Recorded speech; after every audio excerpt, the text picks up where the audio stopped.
साथीहरु आज मैले एउटा गल्ती गरेँ।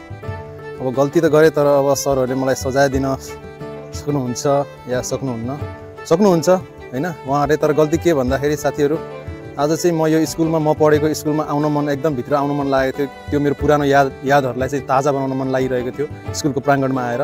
र आउन खोज्दाखेरि साथीहरु म यसरी घुम्दै फिर्दै आउँदाखेरि यो गेटमा चाहिँ हैन तालचा लागेको रहेछ।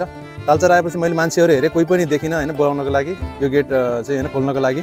अनि मैले यस्तो हेरे कतै मान्छे देखिन म कुरे पनि अनि नदेखेपछि मैले चाहिँ हैन यो छ नि यो पर्खाल चाहिँ मैले नागेर आज चाहिँ म स्कुल भित्र छिरे हैन।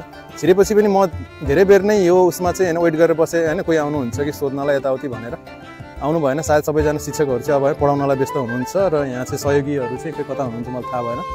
अनि म स्कुल भित्र आएपछि मलाई यस्तो खुसी पनि लाग्यो र ती पलहरु त ताजा नै भए केही। तर स्कुलको बिल्डिङ जुन हामी पढ्दाखेरि को थिएन के त्यतिखेर अर्कै थियो हैन भवनहरु अहिले अर्कै थिए। त्यतिखेर हामी यो ग्राउन्डहरु ठुलो थियो तर अहिले अलिकति सानो भएको छ किनकि हल्का सानो यहाँनिर अब चाहिँ तपाईको यो स्कुल छ नि जुन हैन कलेज पनि हैन थपिएको छ हैन त्यो कारणले गर्दाखेरि होला।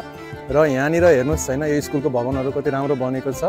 र अहिले त हेर्नुस् गाडी पनि छ स्कुलको दुईटा गाडी हैन स्कुलको आफ्नै गाडी पनि रहेछ श्री मित्रता माध्यमिक विद्यालयको।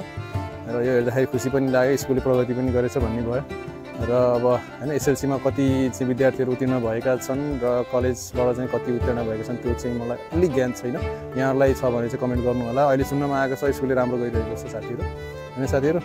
र मैले गलत गरेँ या सही गरेँ यो चाहिँ तपाईहरुले भनिदिनु होला। तर मलाई चाहिँ यो स्कुलमा यसरी मेरो आफू पढेको स्कुलको प्राङ्गणमा आउँदाखेरि चाहिँ निकै नै खुसी लागेको छ हैन।